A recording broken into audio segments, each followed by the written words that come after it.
ஒரு மறைக்கல்வி மாணவரின் தீர்மானங்கள். ஆன்மீகம். ஞாயிறு மறைக்கல்வியின் மீது ஒரு பற்றை உருவாக்குவேன். தவறாமல் அந்த வகுப்பில் கலந்து கொள்வேன். ஞாயிறு திருப்பலியிலும் மற்ற கடன் திருநாள் திருப்பலிகளில் கலந்து கொள்வதன் வழியாக எனது நம்பிக்கையையும் இறையாற்றலையும் உள்வாங்கி வளர்வேன். வார்த்தை மனுவுருவான பேரானந்த இயேசுவை என் ஆன்ம நண்பராக எப்போதும் கொண்டிருப்பேன். இயேசுவை என் வாழ்வியல் மையமாக கொண்டு இறை வார்த்தை வாசித்து தியானிப்பேன். புனிதர்களை என் வாழ்வியல் வழிகாட்டிகளாக முன் உதாரணமாக கொள்வேன். அவர்களைப் பற்றி அறிந்து கொள்ள தினமும் சிறிது நேரம் செலவழிப்பேன். சுயம். 10 கட்டளைகளை என் வாழ்வியல் சட்டங்களாக கொண்டு அவற்றை கடைபிடிக்க முயற்சிப்பேன். எனக்காக நான் இறைவனின் சாயலாகவும் உருவிலும் படைக்கப்பட்டுள்ளேன் என்பதை எப்போதும் நினைவில் கொண்டிருப்பேன். எனக்குள் மறைந்திருக்கும் ஆற்றலை திறமைகளை வெளிக்கொணர எப்போதும் முயற்சி செய்வேன். அவற்றைக் கொண்டு இறைவனின் மாட்சிக்காக என்னால் இயன்றது அனைத்தும் செய்வேன். எனது பொழுது போக்காக இருக்கும் டிவி, மொபைல் நேரத்தை குறித்து கவனமாகவும் எச்சரிக்கையாகவும் இருப்பேன்.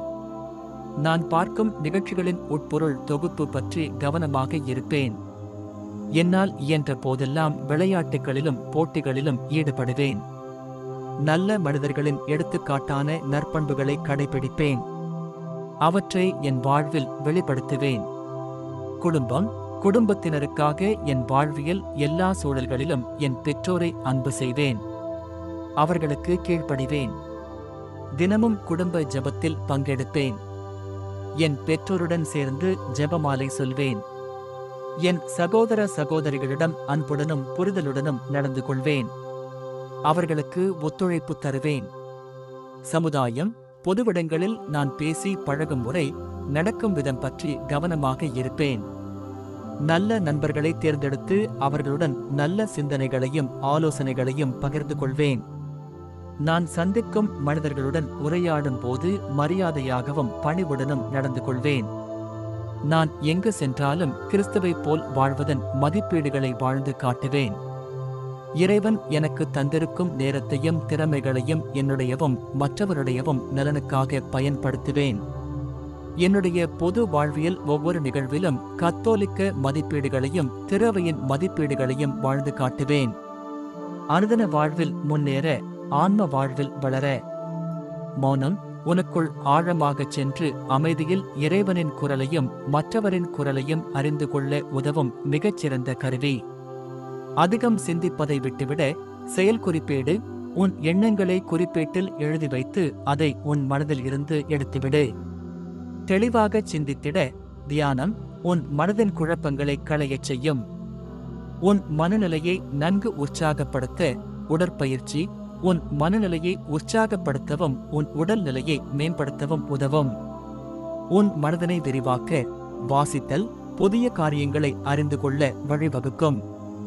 அதன் வழி உன் கண்ணோட்டம் விரிவாகும். ஒன்றை அதிக தெளிவுடன் புரிந்து கொள்ள கற்பித்தல் மற்றவருக்கு கற்றுத்தரும் போது நீ நன்றாக புரிந்து கொள்ள உதவும். தன்னை குறித்த சந்தேகங்களை மேற்கொள்ள நேர்மறையான சுய சிந்தனை பார்வை வேண்டும். உறுதியாக செயல்பட முயற்சி செய். உன்னை உற்சாகப்படுத்தும் ஊக்குவிப்பாளர் நீயே. தன்னை பற்றி உடனடியாக நன்றாக உணர நன்றியுணர்வு நன்றி கூற பழக வேண்டும். அது ஒரு காரியத்தை பற்றி நேர்மறையான உணர்வுகளை தருவதுடன் உன்னை பற்றி நீயே நன்றாக உணர்வாய். உன் மனதை செறிவூட்ட செபித்தல் எப்போதும் இயேசுவுடன் சேர்ந்திரு. இறைவார்த்தை உன் மனதுக்கு ஒளியூட்டும் போது உன் மனதை நீ செறிவூட்ட முடியும். உன் உடலை செறிவூட்ட உறக்கம் 7-8 மணி நேர உறக்கம் டிவி அலைபேசி போன்றவற்றால் அந்த உறக்கம் குறைக்கப்படவோ இடையூறு செய்யவோ கூடாது. உன் கவனத்தை எப்போதும் அதிகப்படுத்த அப்புறப்படுத்து. ஏதாவது ஒரு முக்கியமான காரியம் செய்யும் போது அலைபேசியை தூரமாக வைத்துவிடுதல் நல்லது. ஏனெனில் இது ஒரு பெரிய கவனச்சிதறலாகும்.